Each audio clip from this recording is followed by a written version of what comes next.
Fantasy Pavilion, your home for fantasy sports.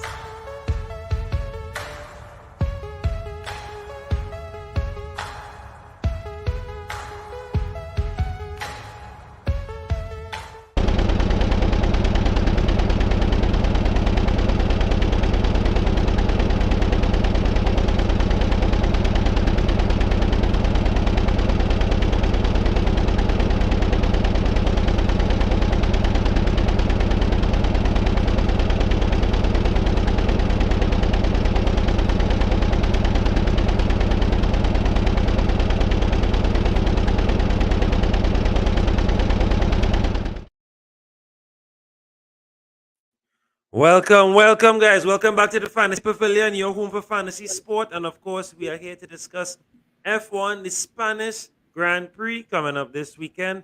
And I'm joined by my usual co host, Antonio, and of course, Michael, our F1 expert, our Mercedes expert, and our circuit expert. How you guys doing? How was your week?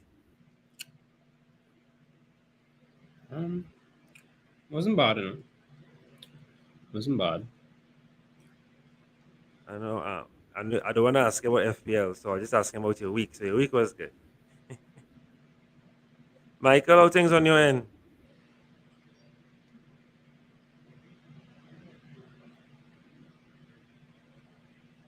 Michael? We lose Michael. Nah, not any at all. Just you admitted there. But yes, folks. Now, sabotage. Somebody sabotage your boy. But I sabotage your mic. Not any at all. Hmm. Seems like Mercedes things. But guys, as we so you yeah, jump in Sabotage. and jump out there, Michael. Yeah, boy. It was good all the time. Yeah. So guys, as you guys know, we're here to discuss F1. Discuss F1 fantasy and of course the F1 race coming up. So without any further ado, as usual, we like to do. We like to break down the track. Not yet, Michael, at all, at all.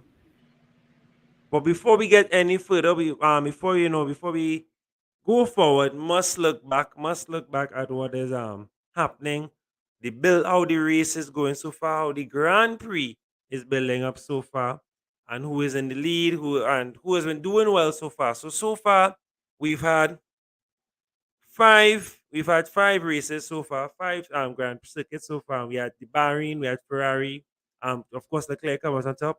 Saudi Arabia, Max Verstappen coming out on top. We had Charles Leclerc winning Australia, Max Verstappen winning Italy, and then of course Max Verstappen winning Miami.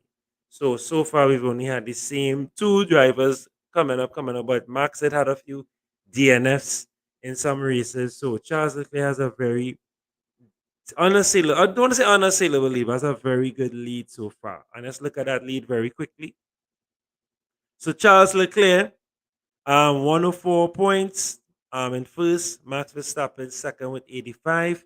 Sergio Perez 66 in third, and George Russell in fourth with 59. So this is how we're looking so far. What do you think so far of the Grand Prix, Antonio, of the action that we getting so far?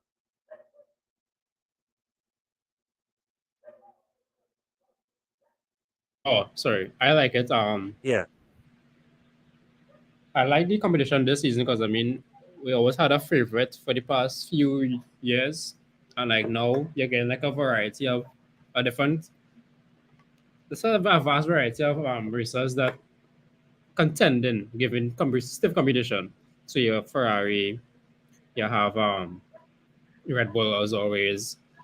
Um, you even have McLaren coming up in the ranks, and well, your usual favorites, Mercedes, which are not really favorites this season. So I kind of like it. It's kind of hard to pick a winner right now because you're 5 races in and you're like, it could go anywhere still because you have, as I said, 2 good races and you gather points and you're back up on top. So at this point, it's kind of hard to pick who's going to win what and who's going to come where, which place. But you can have a fair idea of the favorites, the Ferrari boys.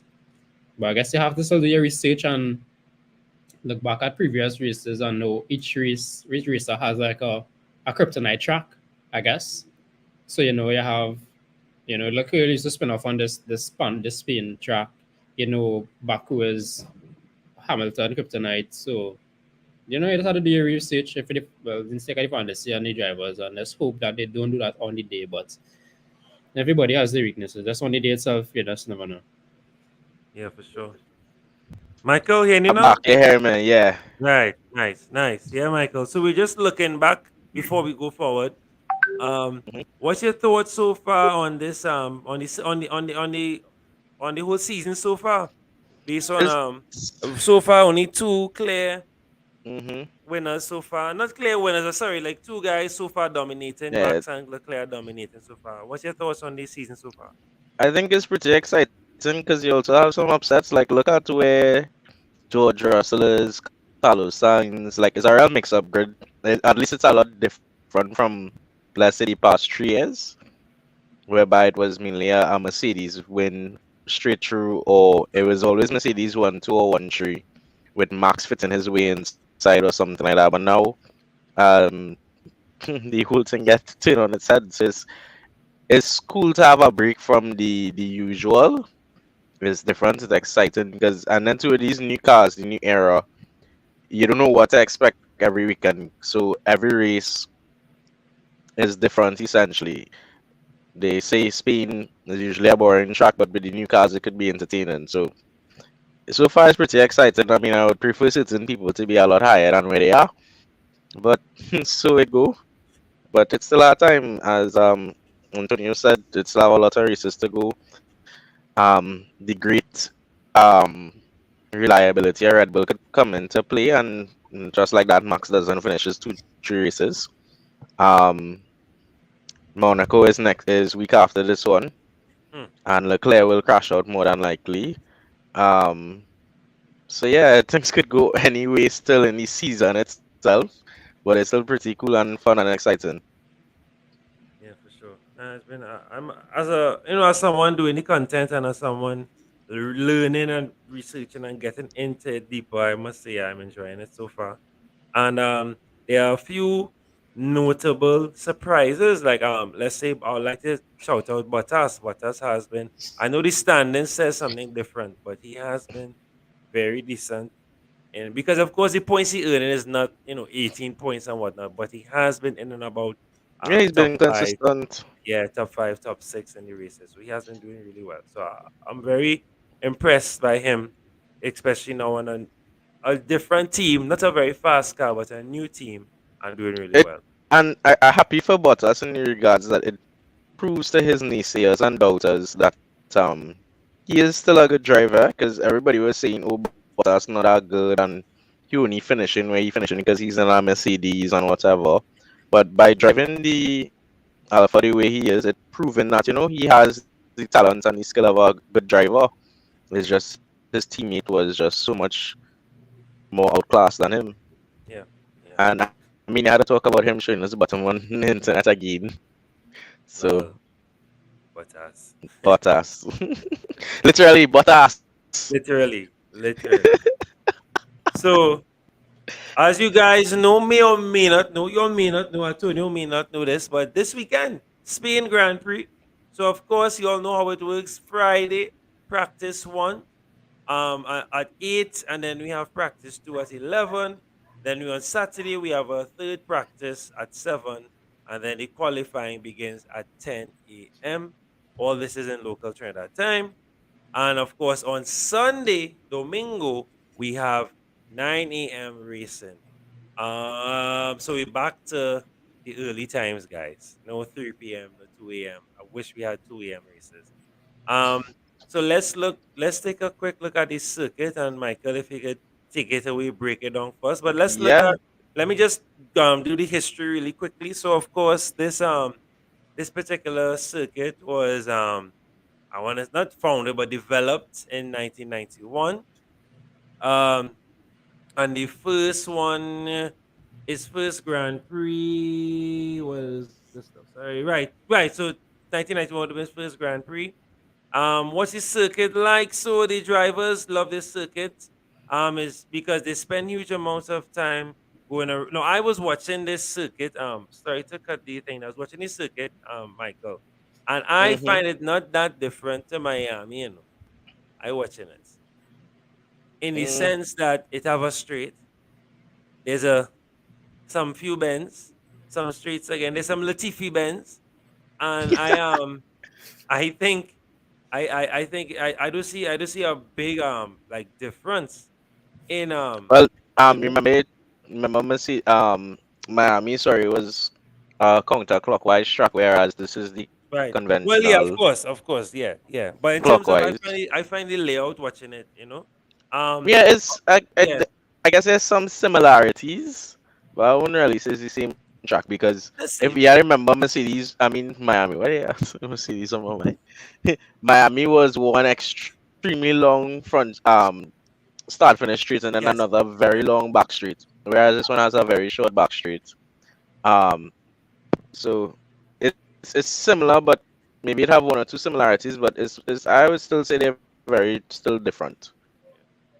So last time, 2021, Lewis Hamilton would have won this race, and apparently we please quote me if forgive me if I'm quoting it wrong, Michael. The last 6 races here, he would have won. Yep, Is that since 2017, right? The last and he six. probably would have won the one in 2016 to if his teammate um at the time Nico Rosberg didn't take him out. So a little bit of history. 2016 was the only champ was if it is so 2016 the battle for the championship was between Lewis and his teammates at the time Nico Rosberg. And they were battling hard from the start of the season, and they actually crashed together here in Spain in 2016. Like, so Nico was on pole, got the first set of corners in his favor. As they got onto a little straightaway, Lewis came up on him on the inside. Nico pushed him off. Lewis's tire got onto the grass. That made him lose control, and then Lewis hit into Nico, and both of them came out. And actually, Max had started in third, and that gave Max the win. Essentially, Max went on to win that race, and that was actually his first win in F1. Right. Um, Okay. Okay. and that was the 2016 championship that Lewis lost to Nico by not many points. I can't remember exactly how much, but not by many. So I think if something like this did not happen, maybe Lewis would already have been an 8-time champion. Um, so yeah, it's an interesting track, so to speak. But something I wanted to point out too, as you read, when it is you finish read out all the results. So as far as you're going, Yeah. We could go ahead because we could start the track breakdown. well, no. So it's something I wanted to pull out with the times too. So Barcelona has a stereotype to be not exciting, boring. And if it is you watch the lap times, right, of the ends of the race. So Lewis finished at a 1 hour 33:07, right? An hour and 33 minutes and 7 seconds. Verstappen finished 15 seconds behind him. Mm-hmm. Bottas finished 26 seconds behind him. Mm-hmm. Leclerc in fourth place finished 54 seconds, nearly a whole minute behind. Perez finished 63 seconds behind. Ricardo in sixth finished 73 seconds. Sainz 74 seconds, and Norris in eighth place finished basically a whole lap behind. So why I'm highlighting that is look at the gaps between the order. So meaning to say it's a boring track because one track position is very important because wherever you start, it's quite likely you might finish there. So quality is going to be very important because Very important. when it is we go up to the track layout, the track itself does not lend to a lot of overtaking. So a lot of overtaking happens into turn one. All right, let's find turn one. Right. Bottom left. Mm-hmm. Right. So a lot of the overtaking happens there into turn one. You might get something squeezing through in turn two. And then more or less after that is one behind the other. And on that back straight there, that's between turns 9 and 10. You might get somebody being cheeky and sending up the inside there. That corner was not how it is now. They actually made some alterations, so it's a bit faster for the drivers. And then the most heated, or one of the most heated corners or chicanes on the entire calendar is actually turns 14 and 15. So that section there, so in the past, turns 13 to 16 used to be actual just a big long right-hander. But it used to be so fast that the FIA added the 14-15 chicane so as to slow down the drivers now to make it a bit safer. But the way the angle of that chicane is so tight, you can't have any overtaking into it, and it just breaks whatever momentum you have, and then you're onto the long straightaway. And so unless you're very close to the person, you're going to get left behind in that piece of chicane. So it's actually one of the most hated corners on the calendar. You have two DRS zones, as is tradition. 66 laps for the race, and the lap record is actually a 1:18.1, and that's held by Max from last year. So it's a pretty cool track, but as I said, it could be very boring. But hopefully, with these new cars, it should be more exciting. Right. So are you saying that is it a case that someone might be hoping for a safety car in between? Is it one of those races where they might be Yeah, hoping, so okay, let's get a safety actually, car to try and catch up and stuff like that?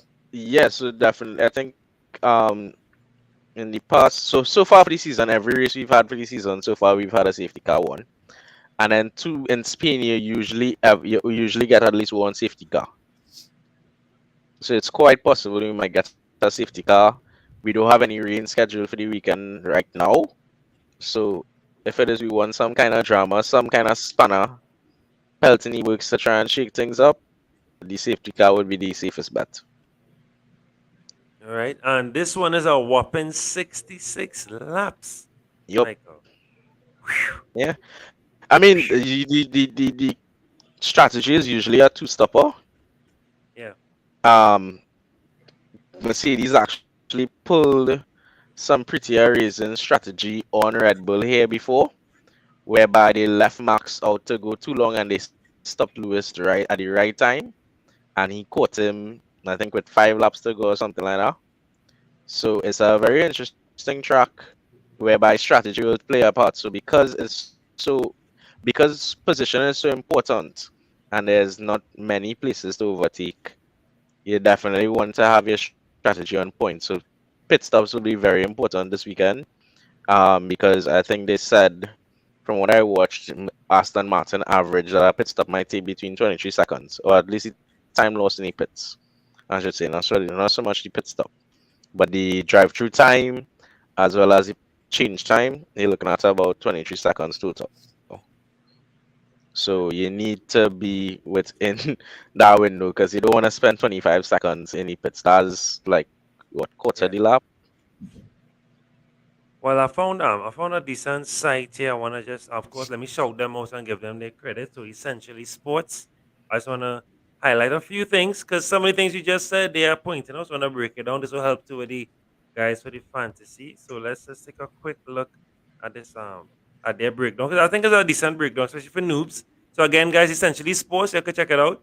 Some good F1 breakdown content. So this particular, as we just had up on the website, the same information. It's 6.7 km long, 66 laps, as we just broke down. There is it has two straights, right? Two straights and for 16 and 16 turns, right? The DRS is one of the most important game change in this season, and this track has two DRS zones after turn 8 and 15. Meanwhile, turn 10 receive a little modification, just as Michael was saying, last season to increase the length of the circuit, right? So so we didn't even need this, right? Breaking it down. Um, the something I saw something very interesting that I wanted to talk about. They were talking. Right. So they were saying that the F1 teams would have hard C1, medium C2, and soft C3 at their disposal for this upcoming race. Right. Pirelli, I think, was the main suppliers for this particular race. They're the only suppliers. Right. This circuit demands So they chose the hardest set of tires because apparently this circuit demands that type of tires based on preseason testing. And I think turn 3 and 9 puts a lot of pressure on the tires. So again, that's Hmm. something we will notice probably in practice and of It's course a the high deck qualifiers track, as well. Right. So so you can theory, have you a lot think of two pits in people might be starting enough? medium hard. You think 2 pits will be enough? That's it. So that's the thing. You either go hard and medium, so as to deal with the deck, but also have enough tires to stay out for as long as possible, or you go aggressive and you start on the mediums, and from mediums you go to hards, or you go from mediums to hards, and then with last 10 laps you say, okay, cool, we'll go to softs. So it's how aggressive you want to go with your strategy. So it really depends on where you finish. So I mean, where you're starting, sorry. So if you're in second, if it is, yeah, man, like say, if let's say Lewis puts it in third or second to start the race, he could start off on mediums and he could push those mediums to maybe say 20 laps long. And then he will come in first at a hards and he will run that hard down. And that hard will have to then do 60 minus thing about 40 something laps. Yeah? 40 Yeah. something laps on hard tires is doable, but it's gonna drop off very close to the end. So what Mercedes might do is then bring him in around somewhere around lap 40 something, around maybe laps 50 something, and pit him for a pair of softs, well, a set of softs, sorry, and then he will just go blazing around the track, or fresh set of mediums or something like that. So it's really how you want to play a strategy, because two stop is the tradition, or at least that's what people usually do. But the three stop can work. There was a race in history whereby I think it was Michael Schumacher that did a 4 stop or 5 stop race. He went in the pits just over and over for tires just to be as fast as possible, which was crazy. But yeah, you would never see that in modern F1. All right. Solid. So guys, I think it's time to do our favorite part of the show where we predict who we think will be podiuming. All right, let's get into that. All right, so I have it up here. Michael, you want to go first? Who you think's gonna podium? Mm, I wanna say third, Giorgio Lewis. I want to give second to Sainz because it is his home race, but then there's the home race curse. Um, so I don't want to say Sainz. So let's say Leclerc first, Mark second, Lewis third. Say that one more time. Give us one more again. Give it that one more time again. Leclerc first, Mm-hmm. Mark second, and Lewis third. All right, Antonio. Again from first to third. Um, Max, Leclerc, Perez, in that order. I didn't hear the first one. What's that first one? We saying first? Leclerc, Mhm. Perez, in that order. Max Leclerc. All right. I have. Yeah, but I think hmm, I have Leclerc, Max Sainz. Leclerc and Mark Sainz. Okay. Yeah, I think that is who's gonna finish up and round off that there. Leclerc, Max Sainz. Yeah. Um, who? As you know, I like to ask this question, Michael. Whose track? Who has bad luck on this track? Whose bogey track is this? Mm, I mean, every track is Latifi boogie track. Cheeky, Lol. cheeky, Oh, TP is a bogey. cheeky. Um, who does do bad on this track? Um, mm, just checking quicker. Yeah, of course.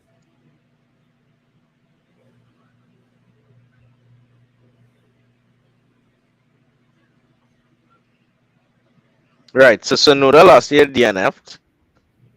Um, because I think it was his first time on the track. Right. Schumacher had finished 2 laps behind because the Haas was scrapped, but he was able to hold it through.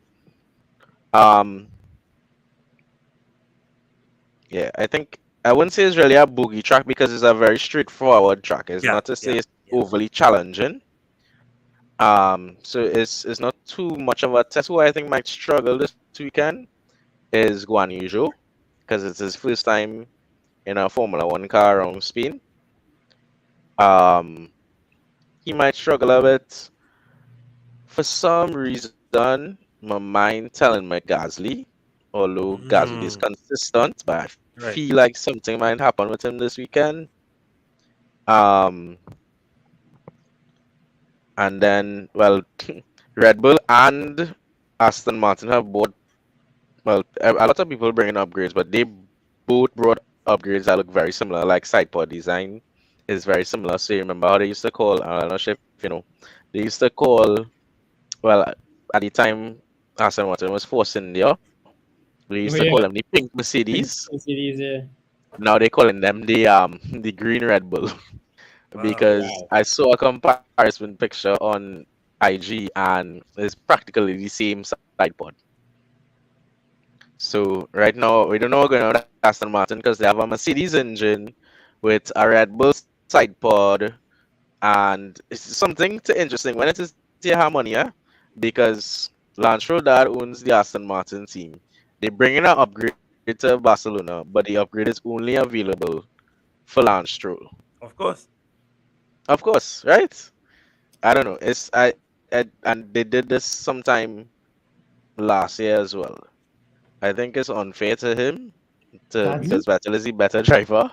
But yeah, when Daddy? that the only team. Must be nice.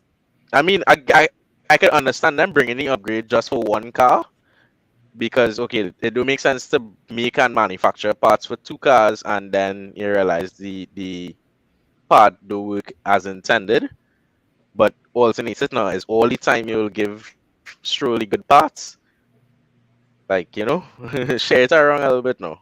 I agree. Can you break down though before we get into the fantasy aspect? Ferrari would have made some significant changes. I saw Twitter saying that it was like very very A significant, floor, right? rear wing, and I think they said floor, rear wing, and something else. I think front wing as well. So that's actually a battle region now between well, Ferrari and Red Bull fighting for the championship, both constructor and drivers. And why it is so since Spain since testing, Red Bull has been bringing update after update after update after update. Yes, of course. Part of the reason why it is they were able to have both cars DNF in the first race, but yet come and win the second race. Um, so they've been pushing upgrades. So Ferrari has been contesting that, look at the updates Red Bull has done. Clearly they exhausting or very close to exhausting their budget cap. So that don't really make no sense because it's a long season. You're gonna use all your upgrades before summer break and then no upgrades for the rest of the season. Whereas Ferrari hasn't made any changes at all to the car since Spain. They tested a flaw, I think, in one of the races gone, but they didn't run it in the race. So it doesn't count as a used part as yet. So they're now gonna bring some major updates because they realize on a straight Red Bull is faster than them. So they would bring those updates. So they hope that they could catch them down the streets. So you'll see how that goes. It will be pretty interesting. That just means that Mercedes have a lot more catching up to do because those guys are sorting out their problems and getting faster. All right, and perfect timing, perfect timing. Rob, welcome, welcome, welcome. Hey, Hi, Rob. guys. Yeah, guys, how are we? Great, good, good, good. Your timing Yes. is impeccable. We just finished our track analysis and everything. I don't know if you want to touch on anything before we get into the fantasy aspect at all. All right, Take it away, guys. all right. So let me I was in the process of doing something here. That's why I was thinking of I was trying to see if I can make a new league first. Let me bring up my team real quickly. So who's the best differential Robin, why is it Albon? Talk to me. I don't know if it's what the obsession with Albon. I mean, no, I know you love him. He's a great driver. Look, I'm still not sure whether to choose between him and Magnussen this weekend as my fifth driver, but I don't think I'd go as far as to put the turbo on him like you did last week. Got to No, respect no, I'm not doing that. Yeah, I'm not the doing that. balls of steel. I guess my pick for a driver differential this week is Lance Stroll. I know it's probably a bit of a random pick, but wait, I think I had Lance Stroll, didn't I? Yeah, I think it was because he's getting the upgrades for Aston Martin this week, and he's been looking quite good recently as well. Look, he's not by any means the best driver on the grid. I think everyone knows that, and he's in a bit of a slower car than most. But he's been in the points, the last two races, and we all know what he's capable of in the wet weather. I'm not saying there's going to be any rain forecast this weekend in Spain, but I suppose he's got some encouraging signs recently, and I also think that with these upgrades, he'll be certainly in contention for points yet again. So I'm not saying go out and buy him right away, but if you've got a bit of cash on him, you want to take a risk to make up some ground in your leagues, then he's probably a fair shout. I like that. Who's your so call out one of your main teams? Your main teams that you're backing hard for this weekend. What's your main team sounding like? Was it my team? Yeah, Rob. Yeah. I've got. Let me see. See if I can increase the screen size here. Yeah. So my team is Red Bull as the constructor. I think they're definitely the favorite for a lot of people this week, given the double streak lining up. And for those who got onto them, at the start of the week or the start of last week, they've gone up, 0.7, I think, since Miami in price. And then I'm going to TD Charles. I was toying up between him and Checo as to the best pick for this week, given Checo's got the race streak coming up too. But I think with the new upgrades that Ferrari are bringing to Spain, I think they're going to have a much stronger car. I still think Red Bull are the strongest constructor on the grid, but I still rate Charles higher than Perez. I've also got Checo in my team, obviously, as well as Sainz. I think he'll put in a really good performance at his home GP. I'd be surprised if he's not in the mix for a podium. And then the other two drivers, I currently have, I don't have Bottas at the moment, but I intend to trade him in for one of either Albon or Magnussen. And then whichever one I don't trade out, I will obviously keep between those two. So I think my budget's sitting at around 1.105, which is okay, but not as good as other people. What do you guys think? What are your perspectives on the I guess the race weekend and which fantasy assets will do best? Michael, you want to take that away first, and then yeah, I think Leclerc is always a safe bet with the way he's performing, as much as it might pain me to say Max as well. Yeah, we do like Red Bull. Yeah. But yeah, aside from them, outside of those main drivers, I would say again Magnussen is performing really well. They didn't show up too much for Miami, but based on if it is a need to have a quote unquote cheap driver, Magnussen is always a safe bet. I think Ocon as well. Ocon as well as Gasly. He has the potential to do a lot better. The AlphaTauri isn't delivering as it should, maybe. But I think as soon as they sort out some of the things on NACA, he will be a lot more consistent than any top 10. Can't remember where he finished in Miami. But I would always say Gasly and Ocon are two pretty decent drivers I could always bank on to get some points. Yeah, I really like Gasly as a driver. I think the last couple of years he's shown everyone what he's capable of.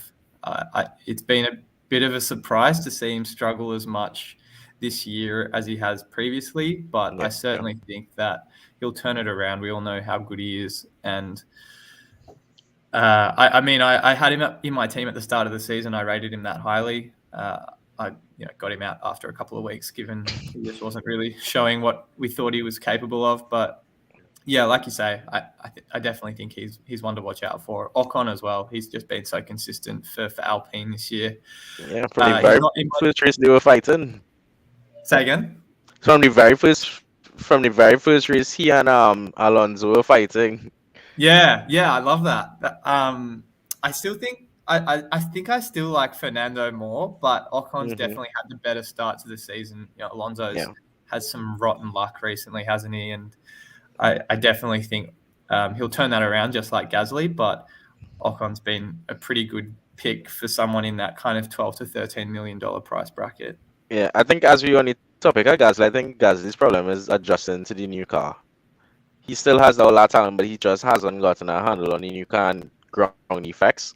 Because Yeah. none of the drivers on the grid now would have driven one of the ground effect cars when it was introduced. So a lot of them are struggling, especially the younger drivers, because it's aerodynamic feel that's completely different to anything else that they've driven.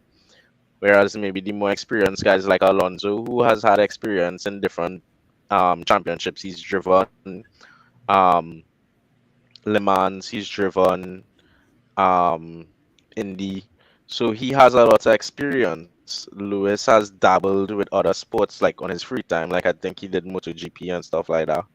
Well, not MotoGP like recently, he rides bikes and stuff. Yeah. So I think the more experienced guys just could pull on their experience to figure out, okay, how to best control the car. And the younger ones will struggle. But I think as soon as they understand the car better, how it works, how the aerodynamics works especially, they would be a lot more fighty. Yeah, that's a great point. I never really thought of that, to be honest. I guess I'm more, I get invested in the fantasy perspective of it, and I still have a lot to. I mean, I followed F1 closely for maybe 3 or 4 years now. Maybe not as long as you guys, but certainly this year I've put more of a focus into the fantasy perspective and less so about the technical side of things. So I think for me that's like obviously beneficial and something I'll hopefully take away from you guys and other guys in the community of what else to kind of keep in mind and look out for. I mean, you make a good point about the technical side. I won't keep going, but Ricardo, he's one of the more experienced drivers on the grid, but he just still seems to be struggling a little bit with that McLaren, doesn't he? Yeah, Mm-hmm. yeah, he is, but he was struggling with the McLaren even last year when it was still fairly familiar. So I think he's fighting two battles. So one still adjusting to being at McLaren, and then two adjusting to a whole new era car. So I think it's like double whammy hitting him. Because I mean, at the end, coming down to the end, 2021, he started to improve a little bit. He had some glimmers of I think he had that win in Monza last year, but he too, as we say here in Trinidad, fly by night. You see, you do good this weekend, next weekend you flop, and that's where he still is. I think he's a great driver. Yes, you can't deny he is the dive bomb boss, but he's still kind of catching himself, and that's why I will not put him in any of my teams whatsoever. I'm the same. It really hurts me because as an Aussie, I love Danny Ricciardo, Yeah. but it's difficult to see him struggle so much. Certainly since he's left Red Bull, I think a lot of people would agree it was probably one of the worst decisions he could have made for his career. But Actually, somebody actually asked me this last week if it is Danny Rick should have stayed at Red Bull. And my opinion is, and I think he did the right thing by leaving Red Bull. Where he faltered was leaving Renault. Because remember, he left Red Bull and he went to Renault. And he was supposed to stay at Renault for 2 years. And if he stayed at Renault for 2 years, it would have changed from Renault to Alpine. And the Alpine has been delivering. Like, look at where Alonso is. He would have had Alonso seat if he didn't switch. Or he would have been partnered with Alonso and it would kick Ocon. And I think that was where because I don't know if you believe in Obia, but I feel Cyril walk out Obia on him when he left Renault because he had hurt Cyril. He made the man get a tattoo, all kind of thing, and then leave the team. But I honestly think his I honestly don't believe leaving Red Bull was a bad decision, because if you realize Red Bull is very toxic, and that when he left in 2017 is when they were probably most, well, 2018 is when they were most toxic, because he realized that they were giving all focus and priority to Max. And everybody has seen that. And after Danny left, they brought in Gasly, and by half of the season, they kick out Gasly because he just couldn't deal with the pressure. And they brought in Albon, and Albon did okay for the next half of the season. Then he didn't perform, and they just dropped him altogether. So I definitely think the right decision. He made the right decision to leave Red Bull. I think where he made the wrong decision was to go to McLaren, especially when he knew they were going to be changing engines. So I definitely think he should have stayed at Renault, because he would have been in the position of Ocon or Alonso, which is consistently in the points, as opposed to McLaren, who still trying to catch himself since last year. Because Ocon, look at where Ocon won a race. Ocon won a race last year. If it is he stayed, that would have been Danny Rick, you know. I mean, he still won a race last year, but I honestly think he would have been better off at Renault, and they would have given him priority. Even if they brought in Alonso, Danny would have still been the golden boy, because he'd have been there a little longer than Alonso, although Alonso was returning to the team because he was there in his early years. But he would have been given priority because he's younger. They could just do more with him in the long term. So I don't think leaving Red Bull was a bad decision. I think leaving Renault was the bad decision. Yeah, I guess you make a good point. I think the win in Monza last year was such an outlier on his performance throughout the rest of the season, because he didn't podium once otherwise. And I mean, if you look at his year-on-year racing performance from that second year at Renault to that first year at McLaren, like, he was consistently in the top 5, top 6. Yep. In that second year, and I guess he might have. I think he had just looking at the stats now, he had a couple of 4th places, a couple of 5th places, and he had a podium. And he had a podium at with Renault as well. Yeah, he had 2. He had 2 in the second half of the season at the Nürburgring, the one in Germany. I can't even pronounce that right. And then where was the other one? Nordschleife. At Imola. Yeah. So, he had all the tools and was all the momentum going into 2021, but not to be, obviously. Yeah. Antonio, sorry, Rob. Antonio, who you looking at though for who you key races you looking at? To bring home the points. Well, I gambled on Russell last week. Well, week before, sorry. That didn't plan out too well. I mean, he did get a lot of overtaking points. Thankfully, I didn't bring in Hamilton. But I think I'm going to resort back to the Ferrari boys. Although I do feel like there's, as Michael was saying, the home curse. They could go real good or real bad. Like last time I see it, there's no in between. Either you win or something gonna happen. They're gonna overthink or let's do something and that's not gonna be a day. My guy is Bottas. I'm skipping Bottas. Some I feel like Magnussen is a good shout only because a lot of these cars, as you all mentioned, making changes to their vehicles, and Haas is just Haas. They are they're just gonna go with what they have and go through it. So I am banking on these new tinkering that these Aston Martin gonna make.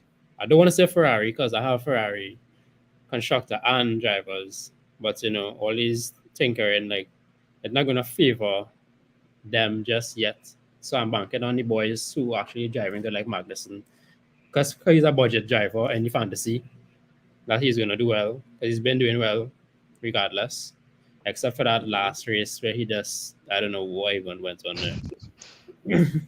Like I saw the points and I saw plus points, and then when I look back at my phone, it says so -9.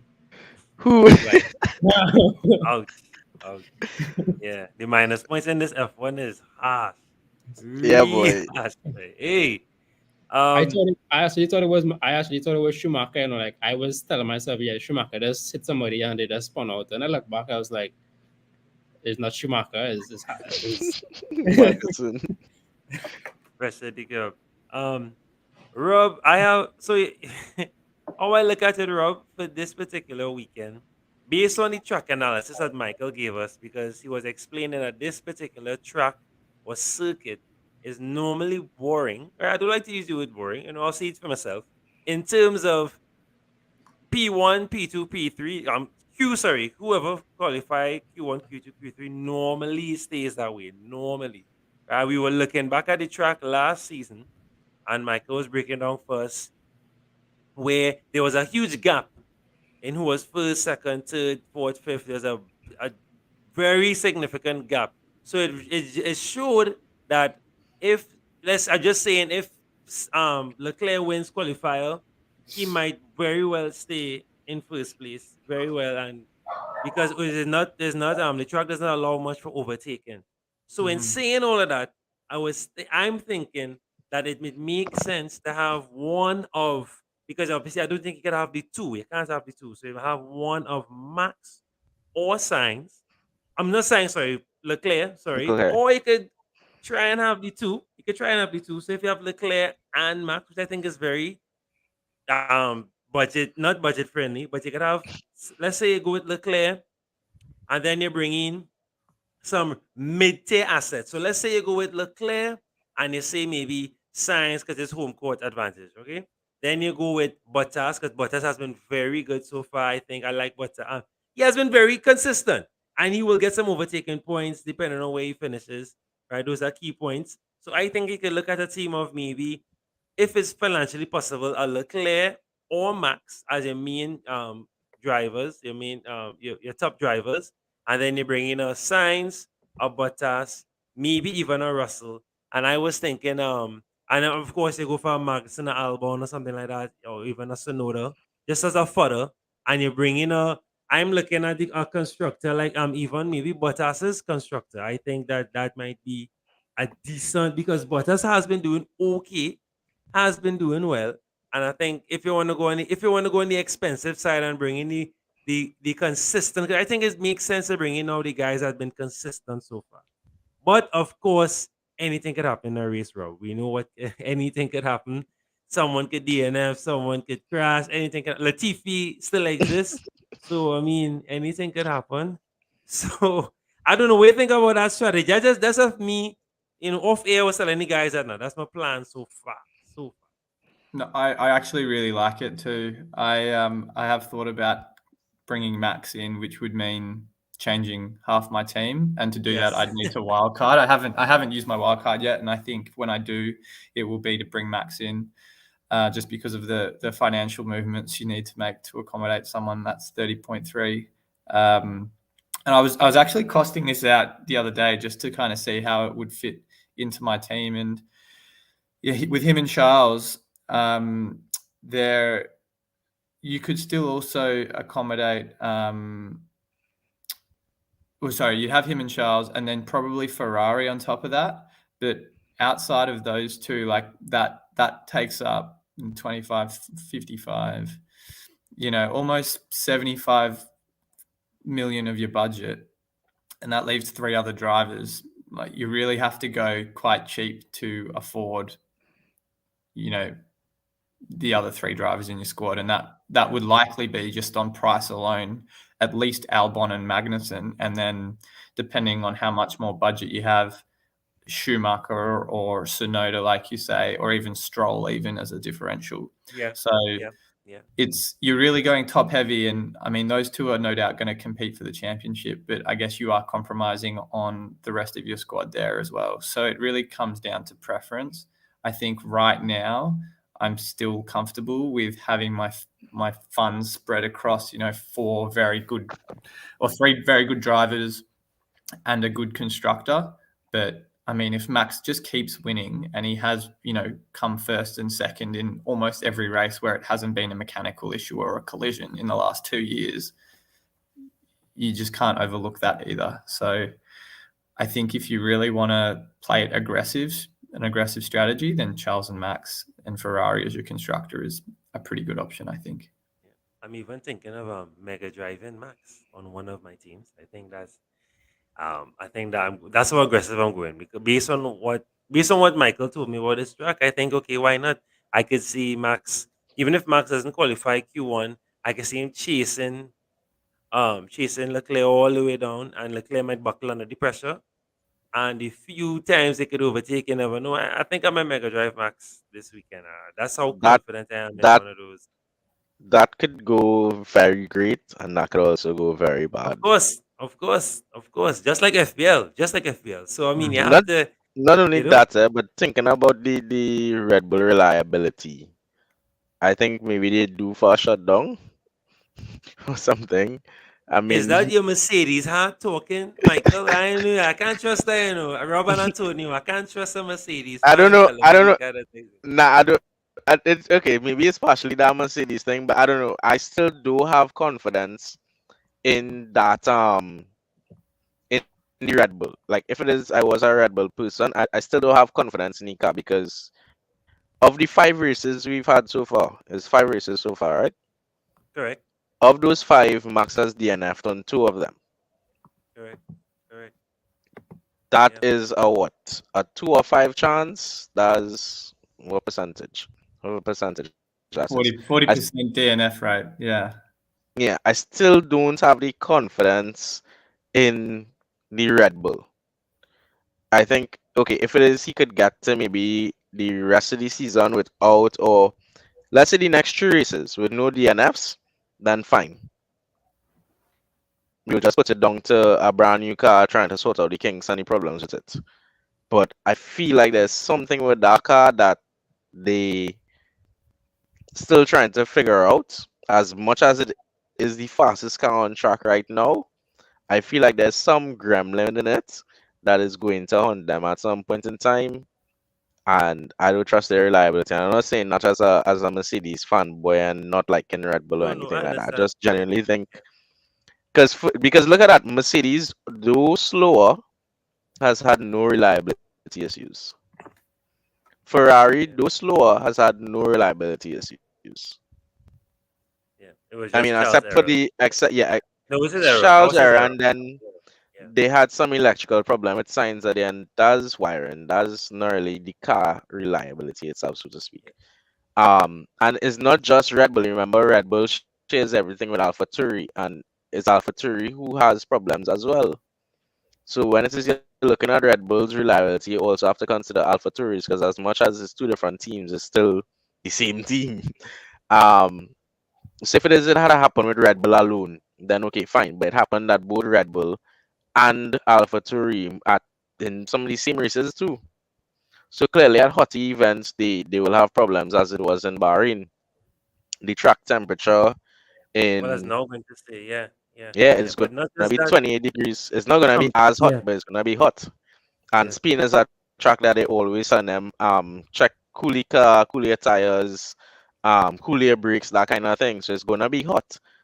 So that's where my concern is. If it is I was betting on Red Bull, their reliability until they have a bit more consistency. I mean, it's great because whenever they get the car to work, it works and they win. And they were really pointing out that the commentators this weekend.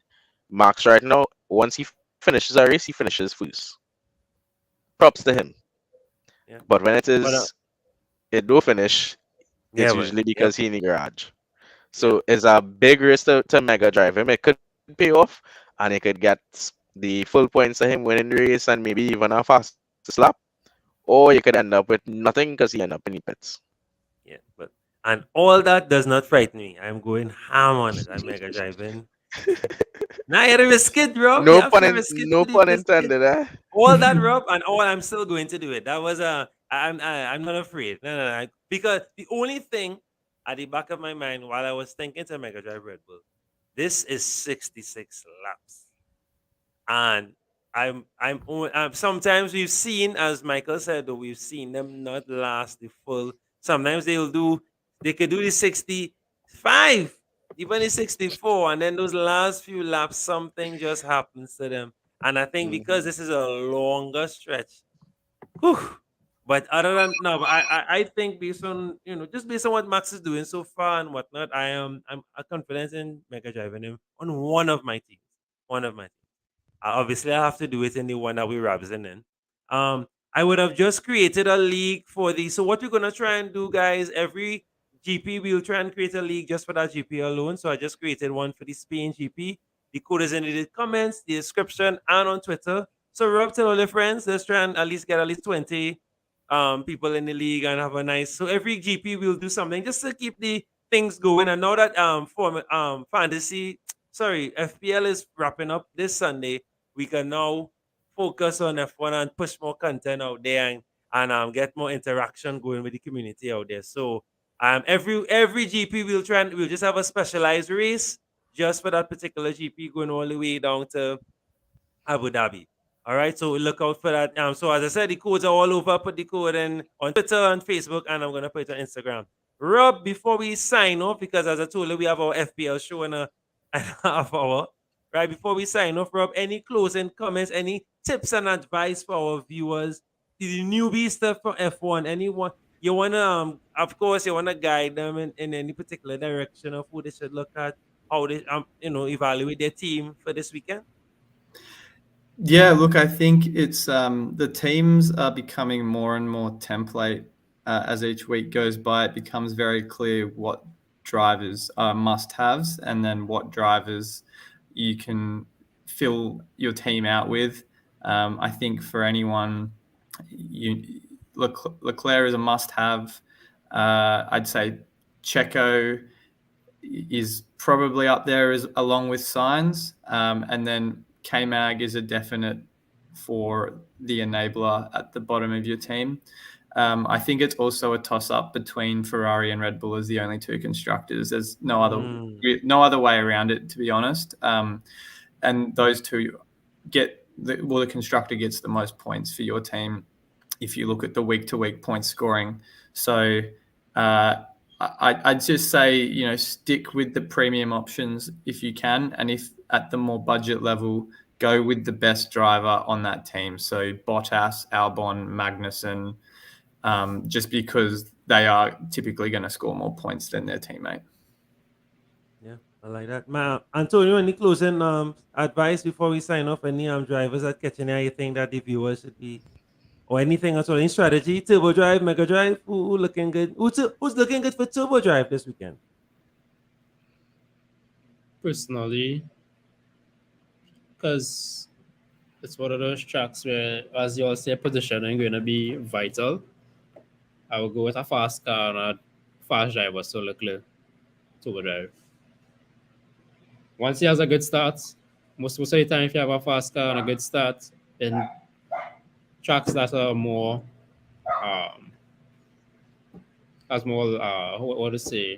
longer duration, it's just, as you all said, that person likely to win the race, or let's keep their position for the most part. So yeah, I don't see much overtaking and whatnot. So points wise, if you're looking at points for that, I wouldn't look forward to that in this track in particular, as compared to how it was in Miami. But I would stick to guys who could teams that could manage vehicles properly. Michael made a point with Red Bull being always having this problem when it comes to overheating. Like I've seen it in the past before. We have seen it beginning of the season. So you have to look out for that, because if you can manage the car properly, most likely Max will win. But you have Ferrari that's doing an excellent job throughout, no matter what. One of their drivers must come podium or just finish the race. So I find it hard not to look past them. So that's why I am going on Turbo Drive. Probably Leclerc or Sainz. I want to say Sainz because it's his home ground, but at the same time, I don't know. I really don't know. I might change my mind on the day, but I don't know. Apart from that, I'm going for the experienced drivers. Magnussen, Bottas. These guys have been at it. Magnussen, Bottas has been on the podium in the track already, so might as well. Yeah, why not? Michael, any closing advice before we sign off? I agree with Tonio. I agree with Tonio on the Mega Drive, and not Mega Drive, on the Turbo and of Leclerc is a safe bet. Um, I mean, if it is, I had to give it to a Red Bull driver, so you could even to Perez. He's good at management. Tire management is very important. This race there's a couple drivers that know how to really manage tires. That's Lewis and Perez. They are like the best tire managers, so to speak. So I think they are safe bets too if it is you want somebody who will surely get to the end of the race. Um, so yeah, I would definitely turbo either Leclerc. Yeah, I would turbo. I'm going to be turboing Leclerc.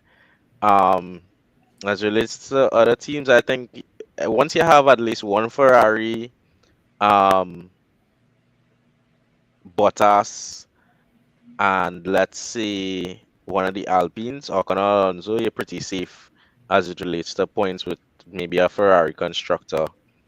I would stay away from McLaren at all costs, drivers and constructors. Because if you remember, preseason testing was not good to them, and it's the same track that we're racing on now that they were doing testing on. So I am staying far away from McLaren this weekend. I would say, yeah, take one of the Haas so that you can have that budget if it is you want to go for somebody expensive like, say, Russell or Lewis or even Perez. So yeah, I think it's a good track to get some solid points on. Put people who you know could qualify because quality is going to be very important. So study maybe the history of the track, who's had good quality history there, and base your team on that. So build a quality team and not so much a race team because it's not gonna have a whole lot of overtaken. So I would say put people on your team that you know could qualify in the top 10. If it is they could get to Q3, put them in your team. So Bottas, Ocon, Max, Lewis, Leclerc, Sainz, Alonso to some extent, Vettel maybe. I think that's the best bet. And just throw in like a Albon or Mick Schumacher or Magnussen to make up the money because you're gonna have not plenty remaining. But yeah, I think build a quality man, not so much a race team. That's an interesting point there, Rob. Interesting. Yeah, look at the qualifiers because, as you said, this circuit, based on who qualifies first, they may stay in that position depending on how the race is going. But the cars are built differently now to us, so you never know. You never know. Yeah, you never know. Guys, so we're gonna sign off there. Thank you very much for my panel for coming through. Don't forget, in a few minutes, we have in about just under an hour's time, we have our FPL show, our last preview, guys. I can't believe it. The season has already come to an end. But of course, we have a lot of content. You have IPL, F1, of course, World Cup coming up very soon. So it's never a dull moment here on the channel. And don't forget to click like, share, subscribe. And of course, when you tinker in your team, please save. Make sure and save your progress on the team. Don't just put in Albon and Ocon and stuff and then you exit and you go and then you realize you're stuck with, Lewis. But yeah, so guys, we wish you all a good race weekend. And of course, I'm happy picking and we hope may your turbo driver come first. And yeah, and may your mega driver come first as well and get some overtaking points. Take everyone. Thanks again to Rob, Michael, and Tony for coming through. Don't forget, check out the F1 Fantasy Hub. Rob, plug in quick plug. Let them know how to find you. Twitter's the main kind of platform for me at F1 Fantasy Hub. Always happy to engage anyone in the community. So go for your life. All right, and we are out, guys. Take care, and we'll see you all in the next one.